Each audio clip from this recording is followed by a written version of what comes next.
are the ingredients we need. The aim of this experiment is to find the best recipe for a fudgy brownie.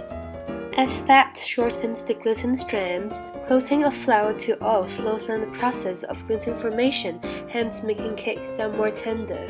Therefore, the fudginess of the brownie is directly proportional to its fat content. Another two hypotheses are fudgy brownies tend to have shorter height and have a moist interior. Here's the recipe.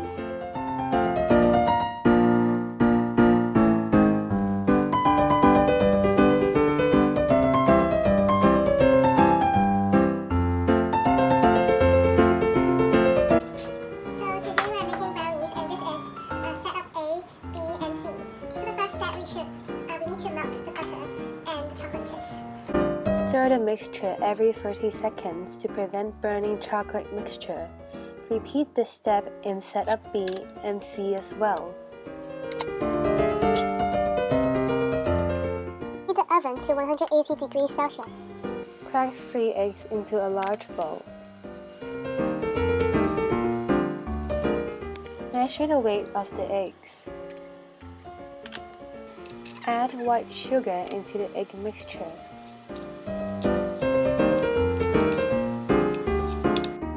Measure the total mass of sugar and eggs. Pour in 6 grams of vanilla extract and mix everything together until it's frothy.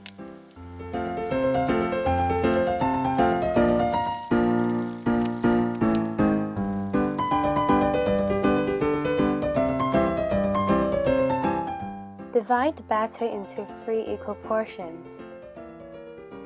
Add in the dry ingredients and the chocolate component. Mix till everything is combined.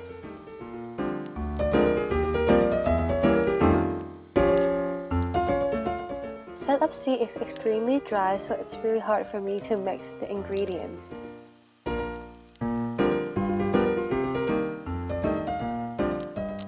Setup B is more moist than setup C.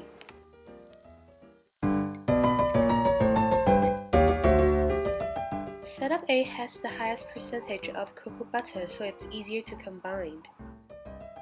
Add 80 grams of batter into each paper tray.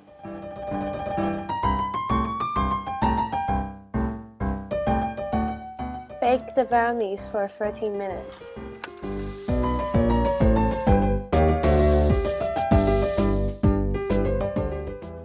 This is brownie A, B, and C.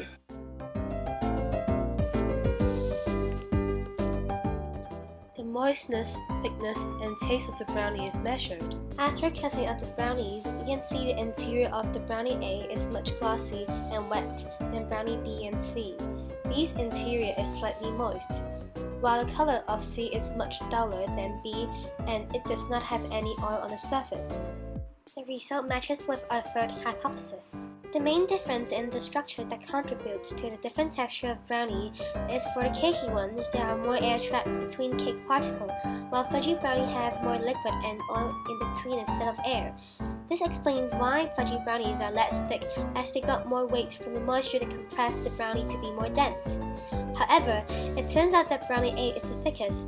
After comparing the cross-section of brownie A and C, I noticed that there are almost no gaps between brownie C's cake crumbs, yet it's so dry.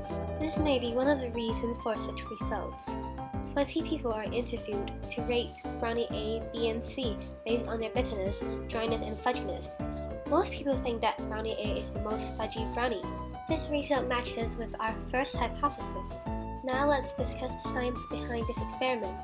Texture of brownie is dependent on the gluten formation. Gluten is formed when 2 classes of water and soluble protein in wheat flour are hydrated with water and mixed. Varieties of gliadin and glutenin cross-link together through disulfide, ionic, and hydrogen bonds to form gluten. Fat is a powerful tenderizer in baking. It serves to coat flour to act as a barrier between the proteins in flour and water. It slows down gluten development, shortens gluten strands, and this resulted in a fudgier brownie. The major limitation of my experiment is people might have different definition and interpretation on bitterness, dryness, and fudginess. This may lower the accuracy of the results. Hope you guys enjoyed this video. Thank you.